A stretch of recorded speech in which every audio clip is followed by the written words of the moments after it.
abençoado.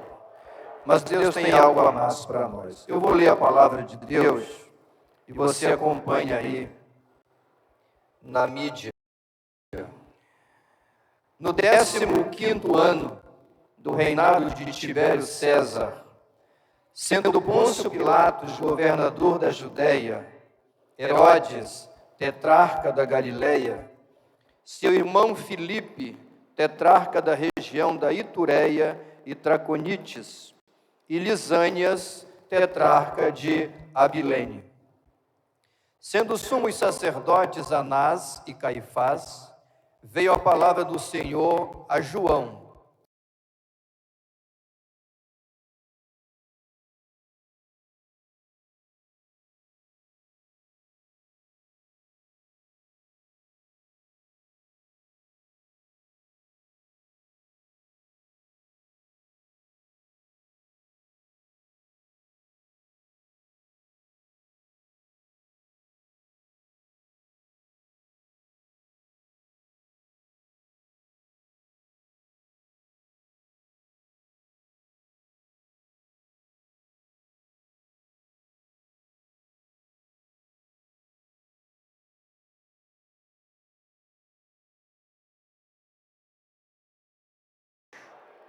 Você crê nessa palavra, irmão?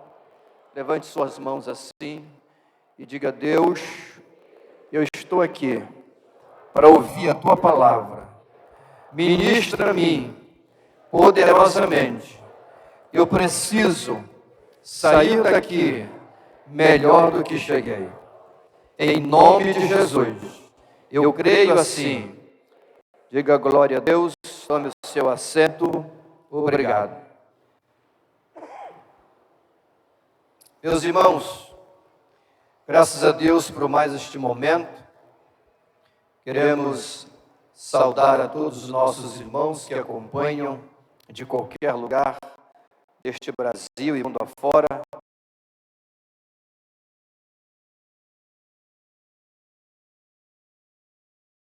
Texto muito interessante, aonde aparece as palavras de João Batista, sua pregação no deserto da Judéia. Na verdade, irmãos, faziam 400 anos que não se ouvia uma profecia em Israel.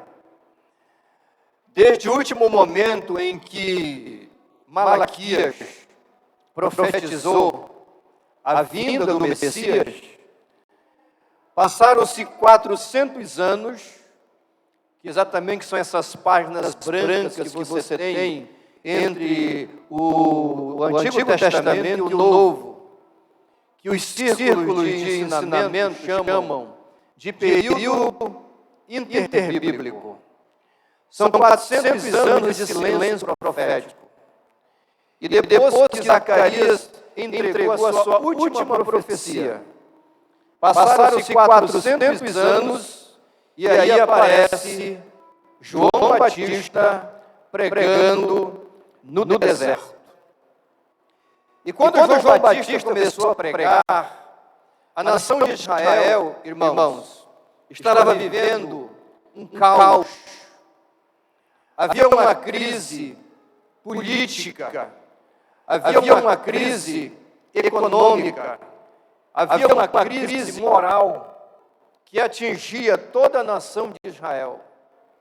Essa crise moral, ela atingia a província, que Israel era uma província, e também atingia o Império Romano, que dominava política e militarmente aquela nação e seus vizinhos. E diante também dessa situação havia uma crise religiosa. A religião estava desacreditada também em Israel. Anás e Caifás, que eram sumos sacerdotes, eram homens que tinham perdido a conexão com Deus. Não havia temor nos seus corações. Eles estavam até a alma enrolados com as trapaças, com a corrupção e com a imoralidade que dominava o Império Romano. Tudo para adquirir benefícios pessoais. E esse era o quadro político, religioso, moral, degradante que atingia aquela nação e os seus vizinhos. E é nesse contexto que aparece João Batista. E a sua mensagem é muito poderosa. Ele começou a pregar a palavra como uma voz que clama no deserto. E ele é bem claro ao dizer, não é, segundo a palavra do profeta Isaías, todo vale será aterrado, e nivelado todos os montes e outeiros. Os caminhos tortuosos serão retificados, e os escabrosos aplanados, e toda a carne verá a glória do Senhor. Este texto bíblico, irmãos, nos remonta a uma realidade histórica. Naquele tempo, quando um monarca, quando um governante, ele ia visitar uma província do seu império, ele mandava uma comitiva antes para preparar o caminho. E aquela comitiva de engenheiros, de pessoas versadas em estradas, em caminhos, eles iam na frente exatamente para aplanar, para preparar o caminho que as carruagens daquele monarca ia percorrer. Não podia ter atropelos. Se tivesse montes, subidas pelo caminho, isso tinha que ser aplanado. Se tivesse algum buraco que comprometesse a viagem, isso tinha que ser aterrado. Tudo que não estava bom, tinha que ficar bom. E se tivesse alguma coisa que estivesse fora do seu lugar, isso tinha que ser colocado no lugar. A caminhada da carruagem daquele governante não poderia ter nenhum tipo de empecilho, de embaraço e de atropelo. E é baseado nessa questão histórica, nessa realidade cultural, que Isaías profetiza e que João Batista profetiza também, dizendo assim, olha, eu sou a voz que clama no deserto, preparai o caminho do Senhor. E todo outeiro será aplanado. Tudo que está fora do lugar tem que ir para o lugar. Todo caminho que estiver torto vai ter que ser endireitado, porque nós estamos aqui para preparar o caminho do Senhor. E preparar o caminho do Senhor significa tirar da frente tudo que não agrada. Botar para fora tudo que não é de Deus, lançar fora tudo que não glorifica a Deus, botar para fora tudo que não faz parte da santidade, jogar fora tudo que é lixo. Deus te trouxe aqui essa noite, o Espírito Santo de Deus está falando, Ele te trouxe aqui porque Ele quer que você saia daqui preparado para caminhar a jornada do avivamento. Essa é a palavra. A mensagem de João Batista era uma mensagem de transformação, de mudança de vida. E a mensagem do avivamento é essa. E a nossa juventude, a nossa igreja, escolheu de maneira brilhante esse tema. Renovo. Renovo. Outra vez. Avivamento. Mudança, e é sobre essa temática que eu quero falar para a igreja esta noite. Eu nasci, irmão, no ano de 1966. Estudando um pouquinho sobre calendário, eu descobri uma coisa interessante.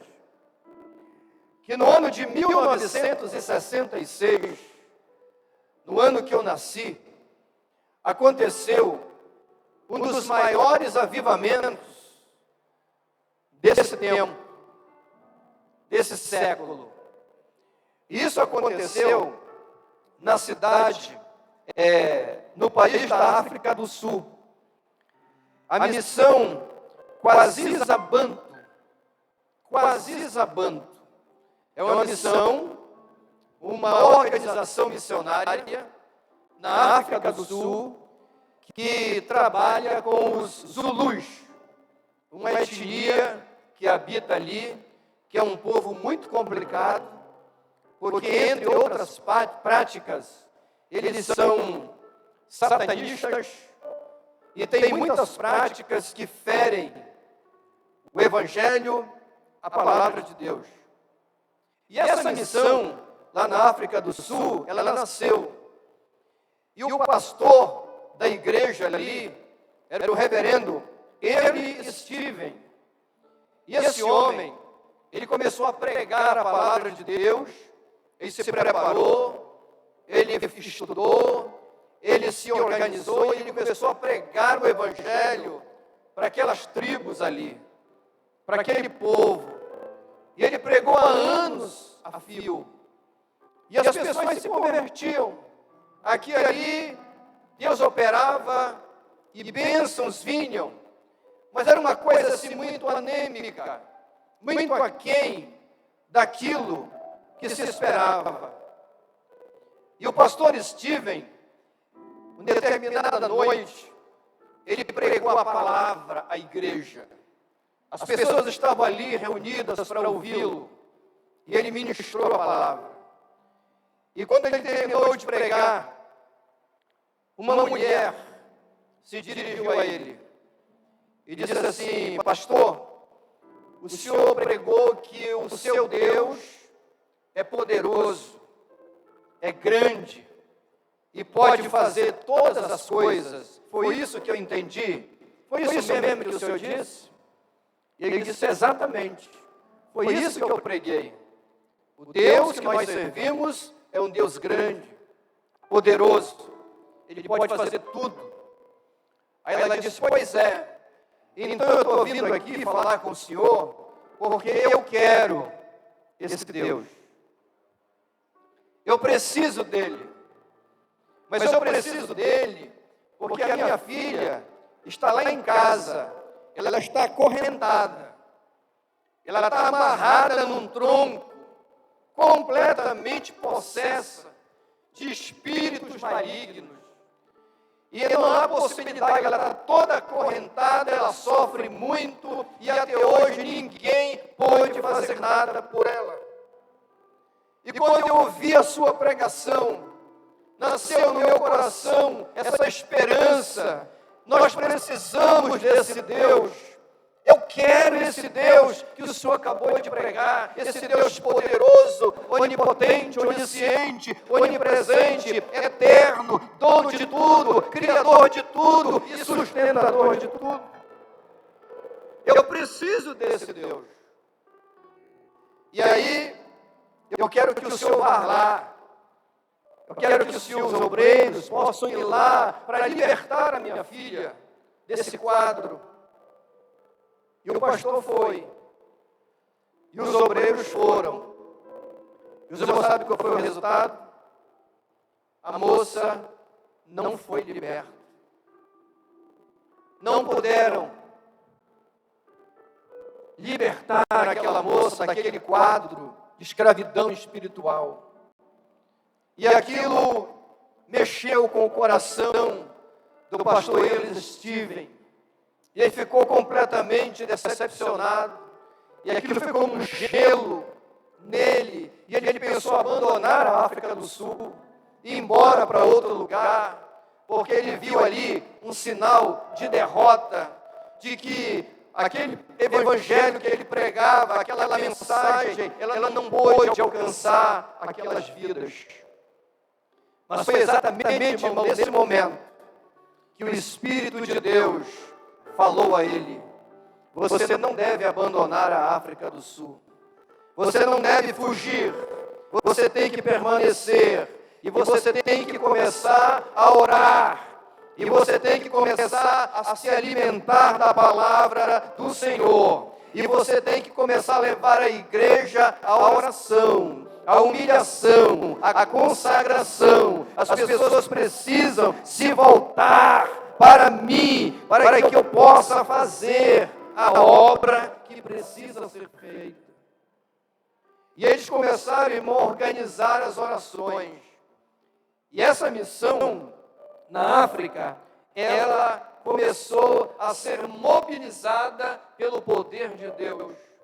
Depois de alguns meses de muita oração, depois de alguns meses de leitura e estudo da palavra, Deus começou a mover a sua mão sobre aquela igreja, sobre aquela comunidade, sobre aquele pastor, sobre aqueles obreiros, sobre aqueles líderes, sobre aquelas mulheres, sobre aqueles homens, sobre aquela juventude. Todo mundo começou a sentir que alguma coisa diferente estava acontecendo.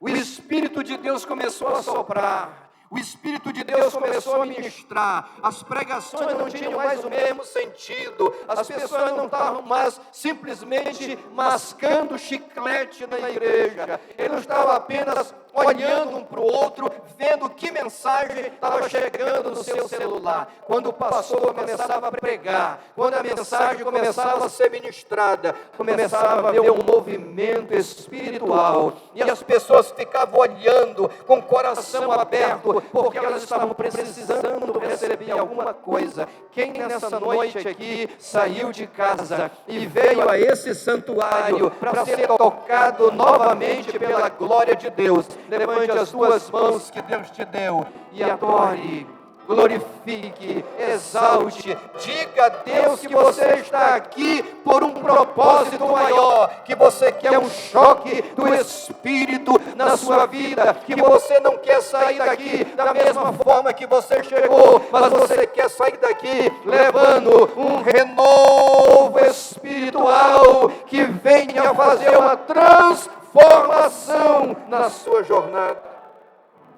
Dê glórias ao nome do Senhor essa noite, se você puder, em nome do Senhor Jesus. E hoje, irmãos, desde 1966, lá nessa missão, na África do Sul, eles não mais fazem culto de avivamento. Eles não fazem culto de cura. Eles não fazem culto de renovação. Não existe isso mais lá. Isso acabou. Porque todas as vezes que a igreja se reúne, Jesus vai curando, Jesus vai batizando, Jesus vai renovando, Jesus vai convertendo, Jesus vai transformando, Jesus vai avivando, Jesus vai santificando, e cada culto é um mergulho que a igreja dá no oceano do Espírito. E Deus mandou um avivamento tão grande sobre essa missão na África do Sul, irmãos, que eles hoje lá, eles dirigem 3 cultos por dia. Cederam uma grande fazenda e fizeram um grande auditório que comporta até 15 mil pessoas. E 3 vezes por dia, 15 mil pessoas se reúnem lá para louvar o Senhor. 15 mil de manhã, 15 mil de tarde e 15 mil de noite. E as pessoas não se cansam, porque cada culto, quando começa a celebração, quando o grupo de louvor levanta para cantar, quando a orquestra toca, quando as irmãs cantam, o Espírito Santo começa a curar. O Espírito Santo começa a ministrar, o Espírito Santo começa a se mover, e quando o pastor começa a pregar, completa um ciclo de glória, de poder, de autoridade, de unção, de renovação. Bendito seja o nome do Senhor. E esse é o avivamento. Deus falou ao coração daquele pastor, que eles precisavam orar, que eles precisavam se humilhar, que eles precisavam se santificar, que eles precisavam preparar o caminho do Senhor, que eles precisavam viver uma nova vida com Deus, que eles deveriam abandonar a religiosidade e mergulhar nos propósitos do Senhor. E hoje à noite, irmão, nós devemos preparar o caminho do Senhor. Esse é o convite para a igreja da Estrada Nova. Vamos preparar o caminho do Senhor. Juventude, vamos preparar o caminho do Senhor. Quem quer preparar o caminho do Senhor aqui? Quem quer preparar o caminho do Senhor aqui, levante suas mãos e dê um brado de glória bem forte. Dê um brado de glória bem forte. E diga a Deus que você está aqui de coração aberto, porque a sua alma está recebendo a palavra e você decidiu que você quer preparar o caminho do Senhor. E você pergunta, pastor, como é que nós preparamos o caminho do Senhor? Ouça, o Espírito Santo vai continuar falando. Existem duas coisas que eu quero transmitir aos irmãos. A primeira, diga assim comigo, nós não produzimos avivamento. Você pode repetir isso?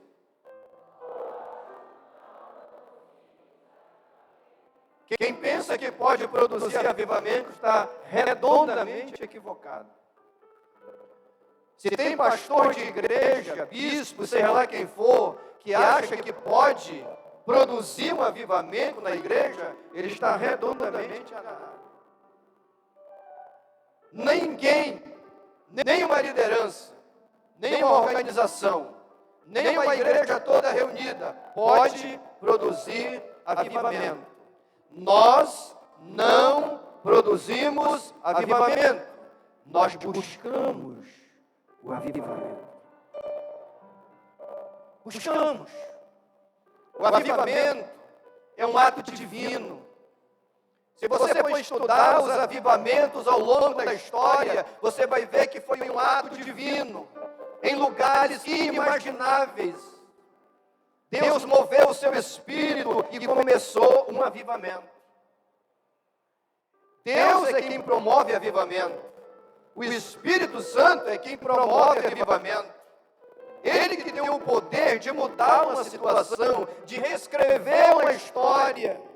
Nós não produzimos avivamento, mas tem gente que acha que pode. Segunda coisa, diga comigo, nós não agendamos avivamento. O que é agendar avivamento? É fazer uma programação. Olha, irmão, dia tal é culto de avivamento. Quem não está avivado, vem para cá porque vai ser avivado. Semana que vem é o dia do avivamento. Quarta-feira é a quarta-feira é da revelação. Sexta-feira é a sexta-feira do anjo que desce por uma escada. Domingo é o dia do avivamento maior. Sábado, a gente se reúne porque é o sábado forte. E aí as nomenclaturas vão se sucedendo, e passa semana, passa meses, passam anos, e a igreja continua na mesma, marchando lentamente, um vai, outro vem, e as pessoas dizem assim, olha, eu participei de um culto em tal lugar, mas foi muito poder. Foi muito avivamento, e as pessoas vão para ali, e elas recebem oração, e elas falam em línguas estranhas, entendeu? Porque o Espírito Santo deu, ou porque alguém ensinou, ou porque alguém mandou, e aí aquele movimento, aquele barulho, e as pessoas, oh, que avivamento bonito. Quando termina aquilo ali, muitas pessoas que estavam ali fazendo barulho, elas voltam para a sua mesma vida de mentiras, para a sua vida de prostituição, para a sua vida de adultério, para a sua vida devassa, para a sua vida de enganação, para a sua vida de camuflagem, vivendo uma vida cristã de aparência, entendeu? Para ele está tudo bem e nenhuma mudança aconteceu na vida dele ou na vida dela. Irmãos, eu estou sendo usado por Deus essa noite para dizer a você que isso pode ser qualquer coisa que você queira que seja, mas isso não é avivamento. Não é. Nós não agendamos esse avivamento. Não agendamos avivamento. Diga comigo, eu não agendo avivamento.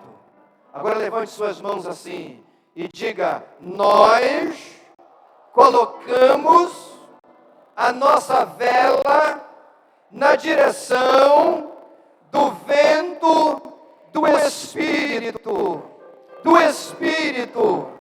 Do Espírito, e Ele vai soprar, e nós vamos caminhar, e nós vamos navegar, e nós vamos avançar, e quando Ele começar a soprar, o nosso barco vai começar a caminhar no rumo certo, porque o Espírito Santo é aquele que foi dado à igreja, e Jesus falou, eu vou para o Pai, mas eu mandarei um outro Consolador, e quando Ele vier,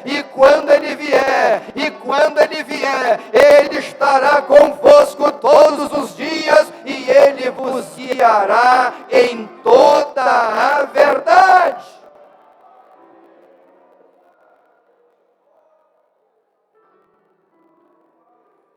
Quando você coloca a sua vela na direção do vento do Espírito, você começa a participar de um projeto de avivamento. É Ele que vai te conduzir, e aí Ele vai começar a te levar. Aí santidade vai começar a ter valor para você. Amor à palavra de Deus vai começar a ter valor para você. Oração, não precisa do pastor chamar. Você vai vir, você vai ter sede, você vai ter muita necessidade. Você sabe o que aconteceu na África do Sul, irmãos, nessa missão? Depois que Deus mandou o avivamento, depois que o povo se humilhou lá, sabe o que aconteceu? O pastor não teve mais sossego, porque as pessoas, elas iam para a porta da casa do reverendo Steven. 10, 15, 40, abria a porta de manhã, tinha 40, 50 pessoas na porta, dizendo, pastor, eu quero Jesus, eu quero me entregar, eu quero me reconciliar com esse Deus.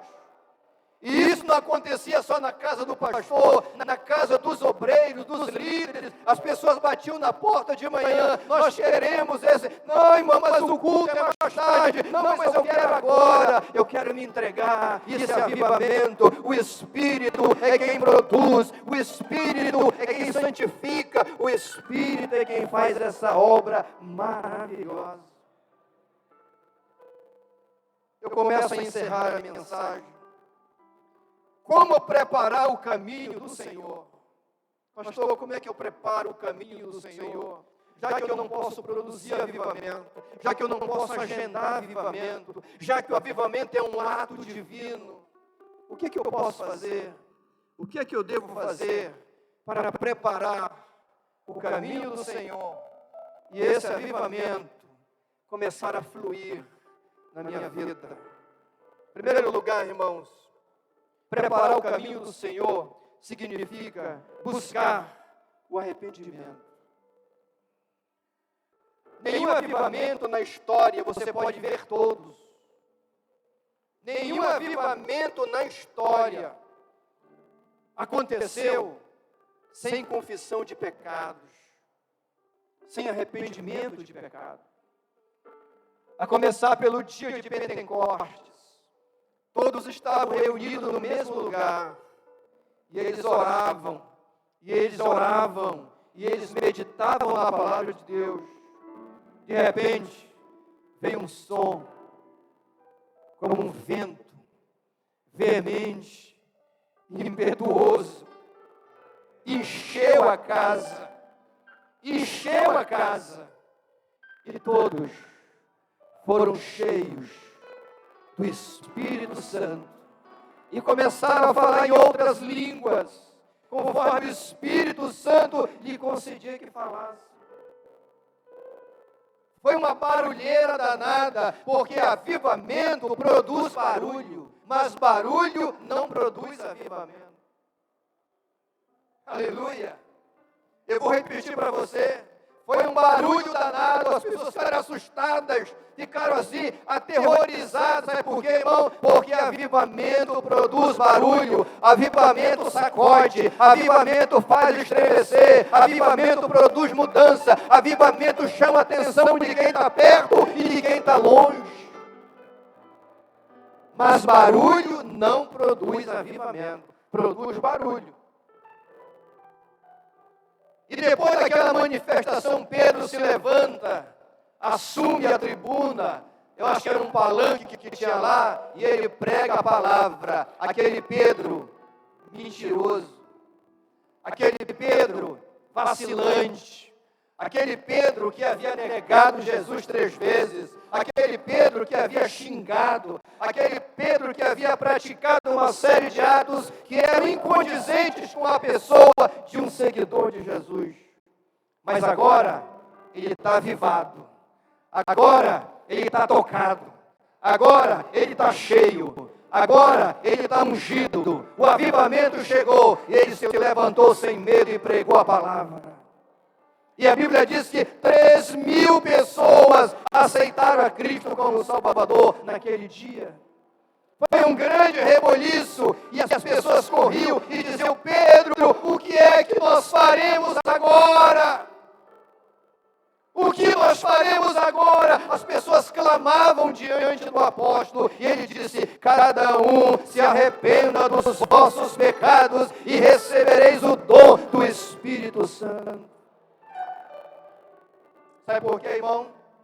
Porque avivamento, ele mexe com as nossas estruturas, ele mexe com os nossos conceitos, ele mexe com a nossa vida.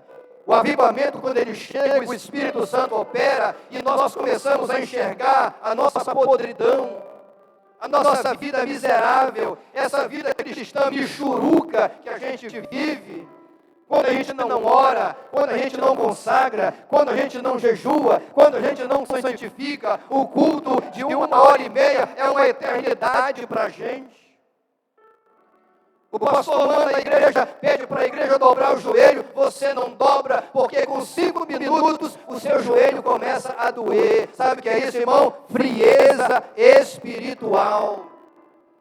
O seu corpo físico está acostumado com esse comodismo que você alimenta. Então não adianta fazer barulho, porque isso não é avivamento. Quando o avivamento chegar, você não pode ajoelhar, você vai se jogar no chão, e você vai chorar, e você vai clamar, e você nem vai ter tempo de olhar para o relógio, porque o tempo de Deus chegou na sua vida. Quem pode crer nessa palavra, receba nessa noite a presença do Espírito e louve ao Senhor. Deus precisa de arrependimento da nossa parte. E alguém já disse que arrependimento não é quando você chora. Arrependimento não é quando você simula. Arrependimento não é quando você impressiona. Arrependimento não é quando você faz promessas. Arrependimento não é quando você faz uma declaração de fé, como uma ladainha. Arrependimento é quando você muda. Muda. Muda. Muda de direção. Muda de atitude. Muda de rumo. Muda. Abre mão de coisas que você está fazendo que dão prazer, mas são pecaminosas. E o pecado sempre vai te levar mais longe do que você gostaria de ir. Ele te promete prazer, mas ele te escraviza, ele te prende. E nessa noite, o Espírito Santo está dizendo: você precisa de avivamento. Então abre o coração, E o primeiro ato para o avivamento chegar é começar a ver confissão de pecado, é abrir o coração e colocar para fora toda essa podridão. E parar de ficar escondendo as coisas, confessando pela metade, porque meia verdade é pior do que a mentira. A Bíblia diz, o sangue de Jesus nos purifica de todo o pecado. E os irmãos sabem quando é que o sangue de Jesus nos purifica de todo o pecado? É quando nós confessamos todo o pecado. Não é quando nós omitimos, contamos pela metade, contamos aquilo que nos convém, não queremos produzir provas contra nós mesmos, mas o Espírito Santo está falando, arrependimento é mudança de direção. O grego usa a expressão metanoia, quando quer falar de arrependimento. E metanoia, no grego, é um giro na direção oposta. É uma mudança radical. Mesmo que ela produza dor, Deus vai te abençoar. Avivamento, preparar o caminho do Senhor, é colocar a vida no altar de Deus. E como disse João Batista, o que está fora do lugar tem que ir para o lugar. O que está errado tem que ser consertado. O que não está bom tem que ficar bom. E o Espírito Santo de Deus, ele tem poder para pegar um pecador mergulhado no pecado e transformá-lo numa nova criatura pela palavra. E de criatura ele vira filho, e de filho ele vira herdeiro. E como herdeiro ele tem que crescer na fé. E o Espírito Santo vai fazendo tudo isso para que ele possa um dia ouvir o chamado de Deus. Glorifique o Senhor essa noite. Pastor, quando é que o avivamento vai chegar? Quando é que a igreja vai viver esse avivamento que o Senhor está pregando? 2 Crônicas, capítulo 7, versículo 14. Coloque aí para mim na tela, por favor. 2 Crônicas, capítulo 7, versículo 14. Quando é que a igreja vai viver o avivamento? A resposta está aqui. Eu queria que toda a igreja olhasse aqui e lesse. Primeiro eu gostaria que todos os homens lessem isso aqui. Todos os homens do templo aqui presentes. 1, 2, 3.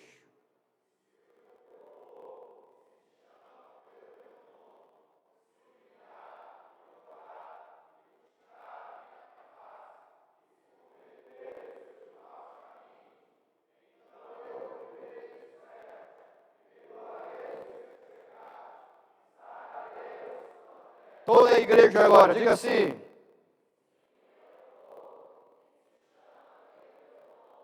Se humilhar e orar e buscar a minha face e se converter dos seus maus caminhos, então eu ouvirei dos céus, perdoarei os seus pecados e sararei a sua terra. Diz o Senhor dos Exércitos. Essa é a receita de Deus para o avivamento, igreja da Estrada Nova. Essa é a receita de Deus para o avivamento, jovem da Estrada Nova. Essa é a receita de Deus para o avivamento, para todos aqueles que estão presentes aqui essa noite, que adoram e glorificam o nome do Senhor. Aleluia. Eu vou encerrar esta pregação. Quando a mocidade escolheu esse tema, renovo, a nossa juventude está dizendo que Deus vai fazer de novo. Renovo é isso. Renovo é isso. Diga comigo, irmão, Deus vai fazer de novo. Mas escute isso aqui. Eu estou encerrando. Existe um homem chamado John Wesley. John Wesley, ele foi um grande pregador, um grande avivalista do Reino Unido, na Inglaterra. Mas a história de John Wesley, ela é impressionante. A história diz o seguinte, que a sua família morava numa casa de 2 pavimentos. E a família toda era crente. Os pais de Wesley eram fervorosos cristãos e ensinavam todos os filhos a palavra do Senhor. E um dia, essa casa pegou fogo. Houve um incêndio e a casa começou a pegar fogo e a família começou a fugir. E quando eles chegaram no quintal da casa, eles perceberam que John Wesley, que era um garoto de 7 anos de idade, não estava entre eles. E eles se desesperaram, começaram a gritar, e a vizinhança começou a chegar. E um homem corajoso interviu, e fizeram uma corrente, e a subiram, e conseguiram resgatar John Wesley. Ele foi tirado, e resgatado, e salvo da morte. E depois desse episódio, a mãe de John Wesley começou a chamá-lo, dizendo o seguinte: o meu filho, John Wesley, é um tição retirado do fogo. E ela cunhou esse nome nele. E ele foi crescendo. E todo mundo que olhava para John Wesley dizia: olha, esse é o tição que Deus tirou do fogo. A sua vida foi um milagre, ele escapou miraculosamente. E John Wesley cresceu, e se tornou um jovem, e começou a pregar a palavra, e ele foi para a faculdade em Oxford, e lá ele se formou, e ele criou um grupo junto com seu irmão, para ler a Bíblia, orar e evangelizar. E esse grupo ficou conhecido como Clube Santo, porque eles se dedicavam muito àquilo. Eles liam a palavra, eles estudavam a palavra, e eles oravam bastante, jejuavam, e além disso, eles saíam pelas ruas de Londres, levando a palavra de Deus, inclusive nas casas de detenção, para os detentos. E Deus moveu um grande avivamento na Inglaterra nesse tempo. E John Wesley e seus amigos foram os grandes homens que Deus levantou, e milhares de pessoas vinham a Cristo naqueles dias. E um dia, um grupo de pessoas perguntou para John Wesley: John Wesley, me diga uma coisa, qual é o seu segredo? Como é que você consegue reunir tanta gente para te ouvir? Ele disse: olha, eu me incendeio.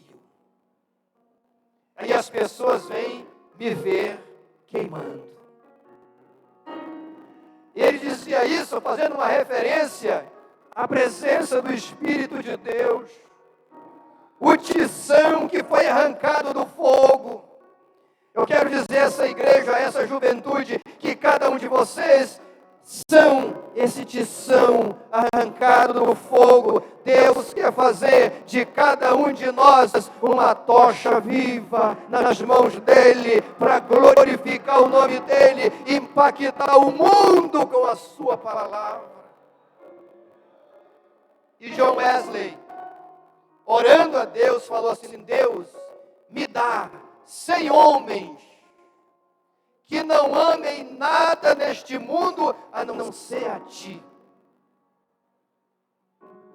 E eu vou incendiar o mundo com a tua palavra, e eu vou destruir o reino das trevas e estabelecer o reino de Deus aqui. Ele estava cheio do Espírito Santo. E quando você está cheio do Espírito Santo, você se torna desafiador, você se encoraja, você não vê leão no caminho, você não vê nenhuma barreira intransponível, porque o Deus que está em você é maior do que tudo que está lá fora.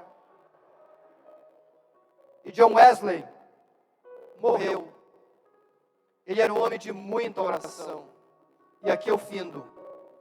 E aí, irmão, os amigos de John Wesley transformaram a casa dele, em Londres, num museu. Museu. Para que virou um ponto de peregrinação, de visitação de muita gente. E um dia, um grande professor de teologia, diretor de um seminário, ele pegou um grupo de seminaristas e botou dentro de um ônibus e disse: olha, hoje a nossa atividade acadêmica vai ser visitar a casa de John Wesley. E eles foram para lá. Chegaram lá, estava agendada a visita, e aí aquele grupo começou a percorrer todos os lugares da casa de John Wesley. Ali estava a cozinha, a mesa onde ele fazia refeições, estava a cama onde ele dormia, estava a escrivaninha, o quarto onde ele preparava as suas mensagens, suas pregações. E inclusive lá tinha um lugar que tinha uma cerca em torno, uma espécie de uma corrente. E ali estavam 2 buracos no chão, um carpete assim meio velho, e ali 2 sinais de 2 buracos no chão, que eram as marcas dos 2 joelhos de John Wesley. Ele era um homem de intensa oração. Ele orava horas a fio. Quando eu leio isso, eu lembro de David Young-Shu, que foi o pastor da maior Assembleia de Deus do mundo, na cidade de Seul, na Coreia. E ele veio ao Rio de Janeiro e ele disse assim, falando aos pastores do Rio de Janeiro, ele disse: olha, eu estou há 3 dias aqui no Brasil, e eu já percebi uma coisa aqui muito clara. E alguém perguntou: o que foi que o senhor percebeu? Eu percebi que vocês aqui no Brasil, pastores e ovelhas, vocês brincam de oração. E aquilo foi muito forte. Vocês brincam de oração. Porque David Young-Shu, ele era um homem budista, antes de se tornar cristão na Coreia. E ele falou que um budista que se preze, ele ora 6 horas por dia. E ele orava. E quando ele se tornou um pastor, ele falou: agora que eu conheci o Deus vivo, eu vou continuar orando 6 horas por dia. E de John Wesley orava muito tempo, e as marcas estavam ali. E aí eles fizeram a visita toda. Aí terminou a visita, irmão. Aí todo mundo voltou para o ônibus. Vamos embora para a escola. E aí, quando dentro do ônibus, o que foi que eles perceberam? Eles perceberam que estava faltando um aluno. Está faltando fulano. Aí o diretor deixou os alunos no ônibus e desceu e voltou na casa.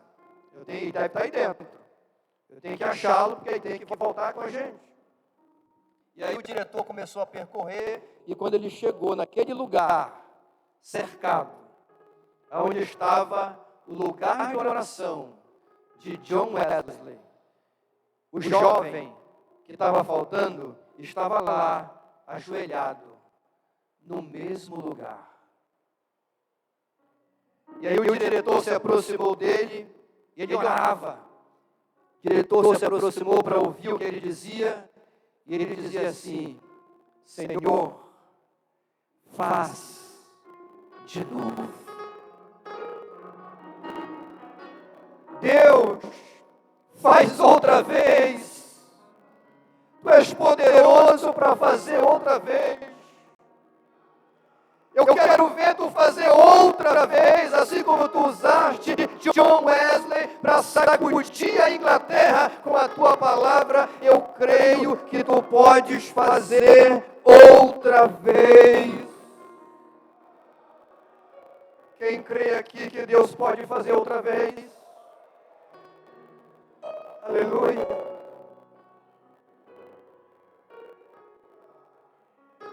E aí o diretor ficou olhando, e quando o diretor percebeu que ele não ia levantar dali, que ele não ia parar de orar, aí o diretor se aproximou e bateu no ombro dele e falou assim: Billy Graham, nós estamos atrasados. Nós precisamos voltar.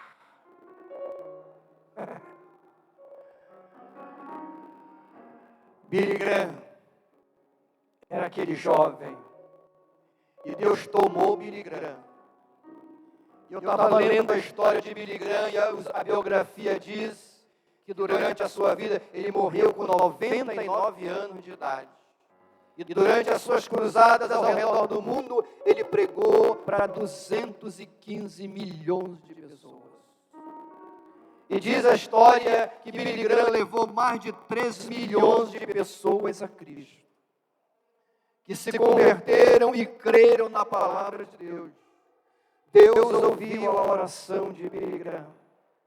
E o Espírito Santo está dizendo essa noite: eu posso fazer de novo. Quem crê assim, levante da sua cadeira, ponha-se de pé, porque eu quero orar com a igreja. Faz de novo, Senhor. Faz de novo.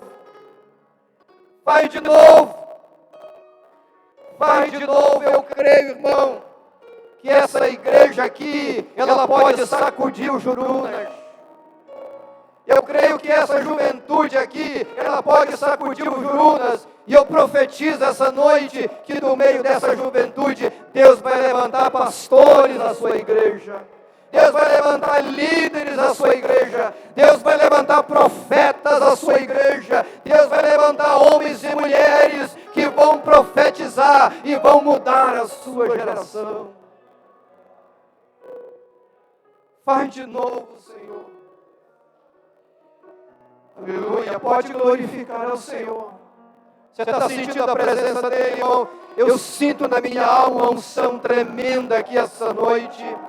Eu creio que o Espírito Santo está começando a soprar, a soprar, a soprar, a soprar. E a voz do Espírito está dizendo: hoje eu preciso fazer de novo. Mas para que eu faça de novo, você precisa se arrepender, você precisa mudar, você precisa crer, você precisa entregar-se a Deus diretamente. E Ele vai fazer de novo. Deus vai levantar uma geração de jovens que vão pastorear a igreja.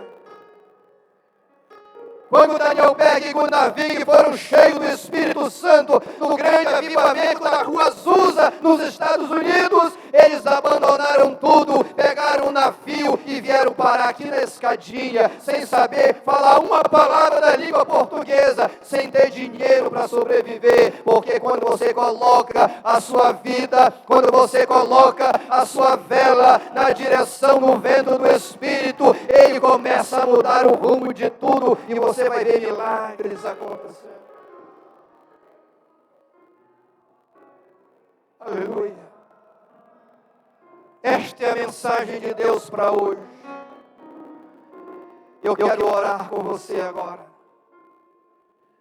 Eu quero que você faça a única oração. Eu sei que você sabe orar, eu sei que você pode dizer muitas coisas, mas eu quero dedicar 1 minuto. A gente pode passar um pouquinho da hora hoje, porque essa é a hora de Deus para essa igreja. Eu quero que durante 1 minuto de relógio, todos vocês fechem os olhos e abram o coração e façam essa mesma oração, dizendo: Senhor, eu estou aqui, faz de novo. Pode começar. Você pode falar da altura que você quiser.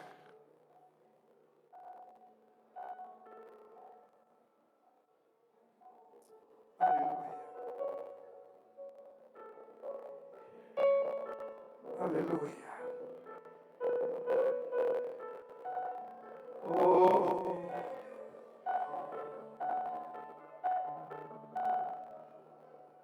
Aleluia. Aleluia.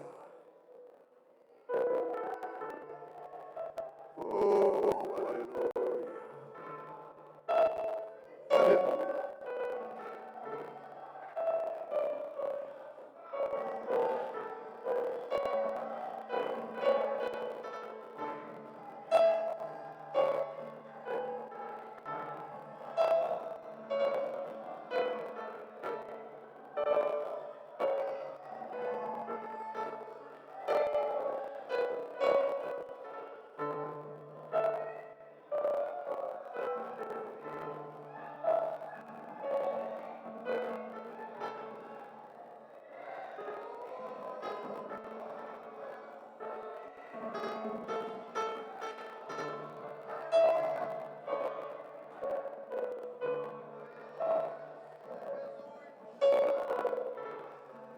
Faz de novo, Senhor. Faz de novo na estrada nova. Faz de novo na minha vida pastoral. Faz de novo na vida dos pastores aqui. Faz de novo na vida da juventude, adolescente, crianças, músicos, senhores e senhoras. Faz de novo, ó Deus.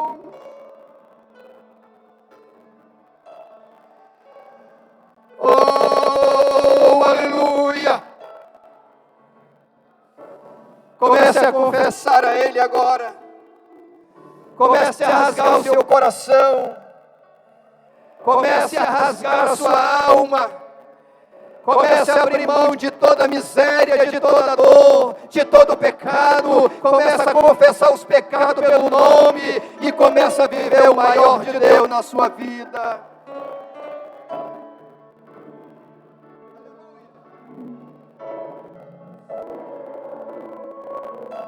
Aleluia!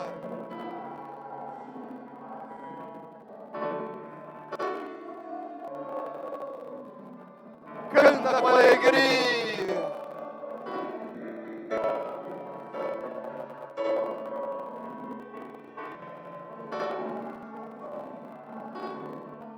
Aleluia! Aleluia!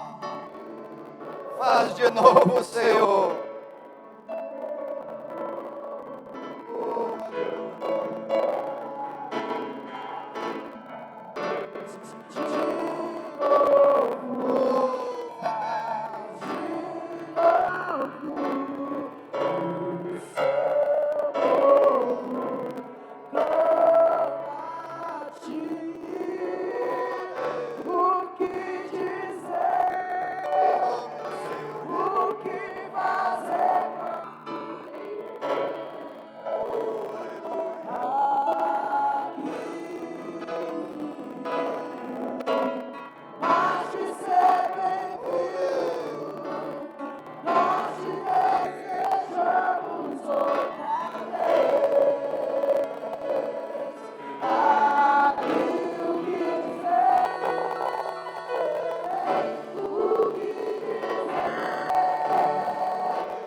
Aleluia!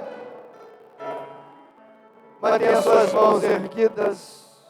Pai querido, recebe a nossa gratidão pela palavra, pela mensagem, pelo mover do Teu Espírito Santo. Que cada pessoa receba na sua vida agora essa porção do Espírito de Deus e que essa mensagem seja transformadora para a nossa jornada, para a nossa caminhada, e essa igreja possa viver o novo de Deus, que essa juventude possa viver o renovo de Deus, em nome de Jesus. E a igreja aplaude o Senhor, e a igreja glorifica o nome do Senhor essa noite. Bendito seja Deus. Temos mais alguma coisa? Glória a Deus. Estão aqui. Coral de Jóia vai cantar?